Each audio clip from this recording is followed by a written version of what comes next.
Me embaracé de otro hombre para darle un hijo a mi esposo y él me abandonó. Davis me convenció de acostarme con él hasta quedar embarazada, ya que un hijo haría feliz a mi esposo. Su sueño siempre fue formar una familia después de casarnos, pero desgraciadamente sus niveles de producción eran más bajos de lo normal y no podía embarazarme. Lo intentamos por mucho tiempo, pero nunca se dio. Miraba con tristeza como mis años fértiles empezaban a esfumarse y mi esposo no conseguía nada. Al final, decidió resignarse y optó por adoptar, pero yo tenía miedo. En el fondo, sabía que no sería igual, aunque llegara a amar a ese niño, nunca lo vería realmente como mi hijo. Lo mismo sucedería con mi esposo. Mis amigas intentaron cambiar mi forma de pensar, querían convencerme de que se trataba de darle la oportunidad a un niño de tener una familia. Seríamos sus padres y él nuestro hijo, a pesar de no llevar la misma sangre. Fingí estar de acuerdo para no ser vista como una mujer insensible que odia a los niños que no son suyos. Además,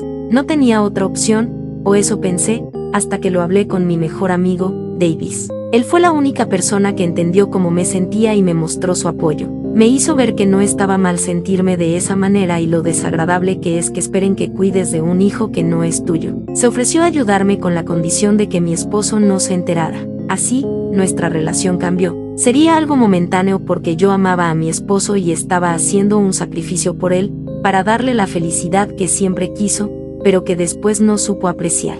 Cuando mi esposo llamaba para avisar que saldría tarde del trabajo, yo llamaba a Davis para que viniera a verme. Lo recibía y hacíamos lo nuestro. Nunca hubo besos y las caricias que nos dimos no significaron nada, todo fue únicamente físico con el propósito de engendrar un hijo para que mi familia estuviera completa. Bastó solo un mes para que quedara embarazada. Le di la noticia a mi esposo y la expresión que puso cuando se enteró de que iba a ser papá aún la tengo grabada en mi memoria. Se emocionó, agradeció a Dios y lloró en mis brazos. Él estaba tan feliz y a mí me llenaba de alegría verlo así de contento. Lo publicó en todas sus redes sociales y al instante recibimos mensajes de familiares y amigos, incluido el mismo Davis, felicitándonos por la buena noticia. Su teléfono se llenó de publicidad sobre cosas para bebés que me mostraba preguntando por mi opinión sobre qué debería comprar.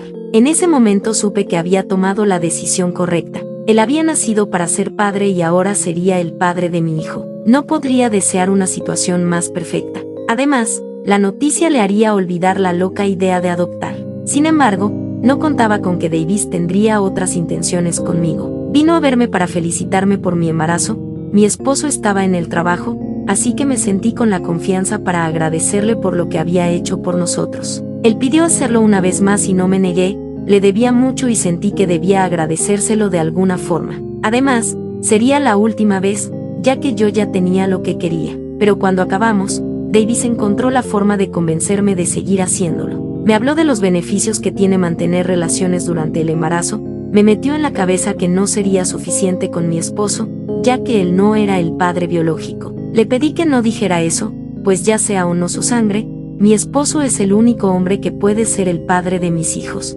Aún así, le hice caso porque confiaba en él. Creo que me estaba dejando seducir por mi amigo, confundí gratitud con deseo, pues lo conocía desde hace mucho tiempo y no pensé que tuviera malas intenciones. Sin embargo, dejó claro lo que quería a medida que mi embarazo avanzaba. Ahora, no solo sus visitas eran más frecuentes, sino que venía incluso cuando mi esposo estaba en casa. Mi esposo tiene una personalidad tranquila, pero empezó a comportarse con hostilidad hacia Davis. Una vez lo vio acariciando mi vientre. Lo tomó del cuello de la camisa, devolviéndolo al sillón donde estaba sentado, pues para el Davis estaba demasiado cerca. Tuvimos una discusión y dejó claro que no quería a Davis en su casa. Estaba alterado, así que para calmarlo le dije que estaba bien, no volvería a invitar a Davis a casa. Él debe entender que necesitamos nuestro propio espacio. Le pedí que lo perdonara, pues para mí él solo estaba emocionado por ser tío, lo veía como a mi hermano, así que fue la explicación más lógica que pude darle. No sé si me creyó, creo que no, pero lo dejó pasar. Cuando le dije a Davis que no podía volver a poner un pie en mi casa, al menos hasta que haya nacido mi hijo, él se puso histérico, no puede separarme de mi hijo. Soy su padre, tiene mi sangre y tengo derecho a estar en su vida, fueron las palabras exactas que usó. Empecé a tener miedo. ¿Por qué me decía eso? Insistí en que mi esposo ya no lo quería en casa y tenerlo cerca sería un problema para mi matrimonio, y él solo se burló. Tu matrimonio dejó de tener valor cuando te acostaste con otro hombre. Empecé a llorar y le pedí que se callara, pero él siguió hablando: no te sientas mal, de todas formas tu esposo no es un hombre completo si ni siquiera puede darte un hijo, pero yo sí, porque te amo y quiero estar contigo. Se arrodilló y tomó mis manos, pero yo me fui. No aguantaba más escucharlo. Estaba enojada y no podía dejar de llorar.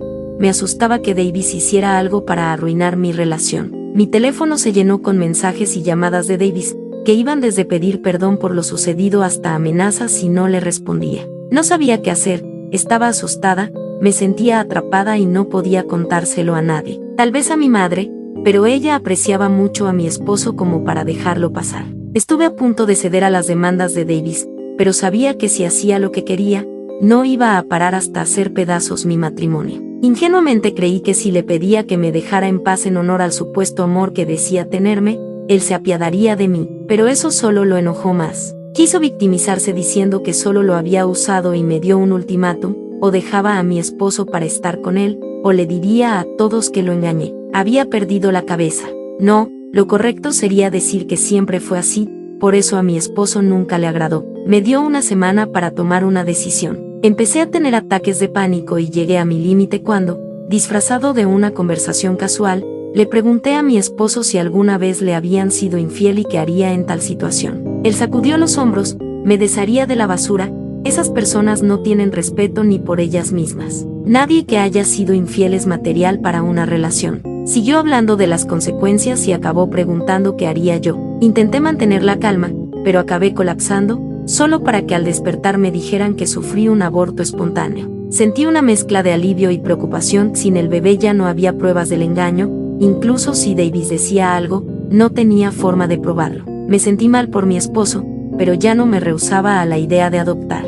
Haría lo que fuera para que él fuera feliz, pero todos mis planes se vinieron abajo cuando la única persona en el cuarto era mi madre. No dijo nada, bastó una mirada a su rostro para darme cuenta de lo que estaba pasando. Pedí ver a mi esposo, pero ella dijo que él no quería verme. Insistí en verlo y terminaron sedándome. Cuando volví a casa, él ya no estaba.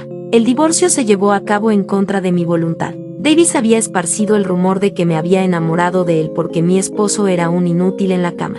Dijo cada cosa despectiva para dañar su imagen. Intenté hablar con nuestros amigos en común, pero siento que solo empeoré las cosas. La última vez que vi a mi esposo fue en medio de nuestros abogados, cuando firmé los papeles de divorcio. Se veía apagado, ya no era el hombre alegre que se emocionaba al verme. Había perdido el color de sus mejillas, se veía sombrío y en ningún momento levantó la mirada. Quería pedirle que detuviera todo, pero mi abogado me hizo saber que la mejor decisión era firmar los papeles. Las pruebas en mi contra eran demasiadas. Mientras firmaba, recordaba cuando mi esposo se enteró de que iba a ser padre. Su sonrisa quedó guardada en mi memoria y no pude evitar llorar. Ha pasado un mes y no sé nada de él. He preguntado a sus amigos y nadie quiere decirme nada. Davis dejó de ser un dolor de cabeza cuando mi tío y mi padre le dieron una lección para que me dejara en paz. Si no hubiera sido tan egoísta, aún estaríamos juntos. Ojalá pudiera volver a hacerlo todo de nuevo. Esta vez adoptaría y sería feliz con mi familia.